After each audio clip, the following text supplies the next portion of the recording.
इंसान बाहर की जंग तो जीत सकता है, लेकिन तब क्या करें जब वार पीठ पीछे से हो, और वो वार करने वाला कोई दुश्मन नहीं बल्कि वो हो जिसे हमने अपनी जान से ज्यादा चाहा था।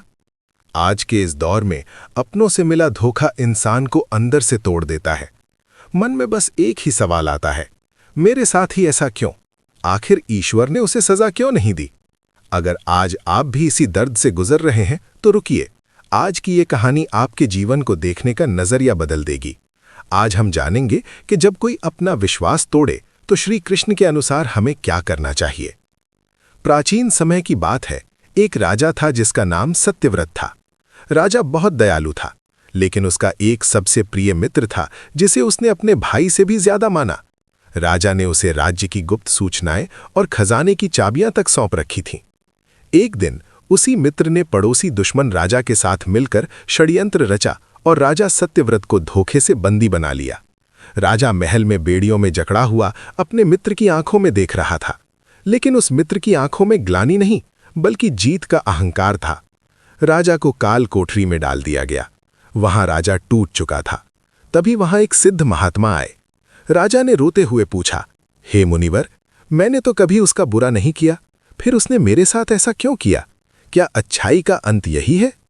महात्मा ने मुस्कुराकर कहा, राजन, याद रखना, जीवन में जब कोई अपना धोखा देता है तो ईश्वर आपको कुछ संदेश दे रहे होते हैं। ध्यान से सुनो ये 3 बातें। नियम 1, फिल्टर होना जरूरी है। The cleaning. ईश्वर आपके जीवन से उन लोगों को हटा रहे हैं जो आपके भविष्य के लिए सही नहीं थे। जैसे दूध को शुद्ध करने के लिए उसे उबालना पड़ता है, वैसे ही जीवन को शुद्ध करने के लिए ईश्वर धोखे की अग्नि का उपयोग करते हैं। जो आपका था ही नहीं, उसे जाना ही था। नियम 2, मोह का अंत ही शक्ति है। जब तक आप अपनों के मोह में बंधे रहेंगे, आप अपनी असली शक्ति को नहीं पहचान पाएंगे। धोखा आपको ये याद दिलाने आता है कि इस संसार में आपका अपना सिर्फ आपका कर्म और परमात्मा है। नियम 3, बदला नहीं, बदलाव लाइए। श्री कृष्ण कहते हैं, बदला लेने में अपनी ऊर्जा नष्ट मत करो। समय सबसे बड़ा न्यायाधीश है।